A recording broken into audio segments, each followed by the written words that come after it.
The sanctity of this place has been fouled.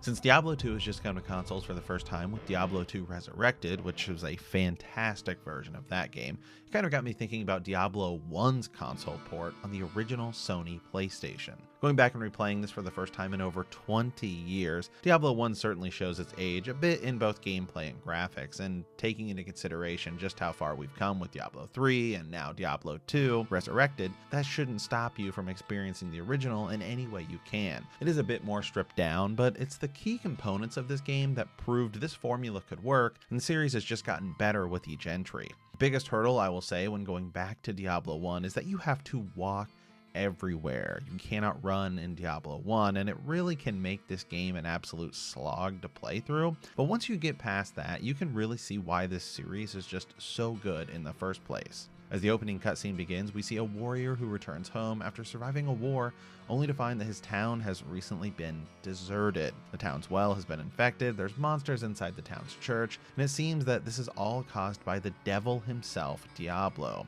And you'll have to venture deep into the catacombs of the town's church that lead all the way to hell itself. I can certainly say that when I was playing this as a kid on my older brother's PlayStation, especially when I wasn't supposed to be in his room, I found this game to be incredibly scary. And even today, I think it's a bit more than even some of the newer games in this series.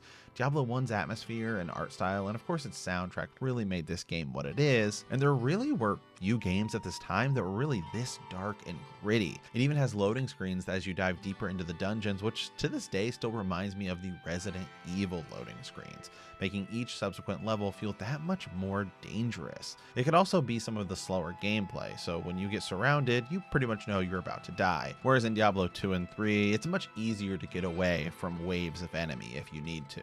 In Diablo 1, there's only 3 characters to choose from: the warrior, the rogue, and the sorcerer. Each has different abilities and stats. The warrior can repair items, the rogue can disarm traps, and the mage can recharge magical staffs. And unlike later entries, each class can use any of the equipment in the game and even learn any of the spells, sort of making each character a blank slate to play through however you want, although they do play rather similarly compared to the rest of the series. The PlayStation version was actually published by EA, of all companies, as Blizzard wasn't really quite the company they are today, for better or worse. So in 1996, they actually sold the exclusive rights to develop, publish, and distribute the console versions to Electronic Arts.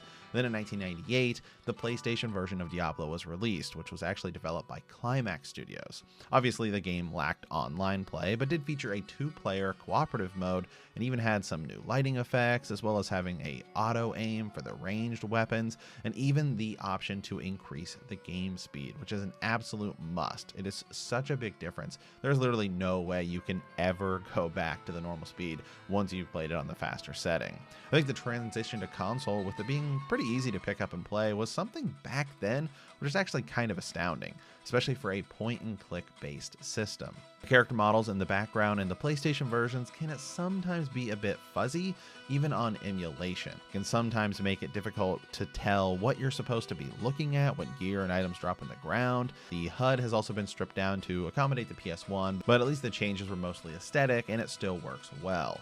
It should also be noted that the PlayStation version was pretty notorious for its save file. PlayStation 1 memory cards had a total of 15 megabytes, with each working as a block of memory, and Diablo 1 took up 10 blocks. Most games took up 1.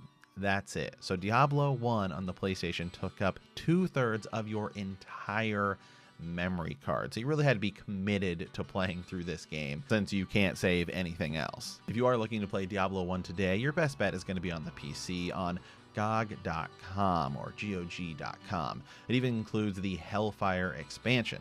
Unfortunately, the PlayStation 1 version is really shooting up in price, as disc-only versions go for $60 and up. Complete box versions start around $150.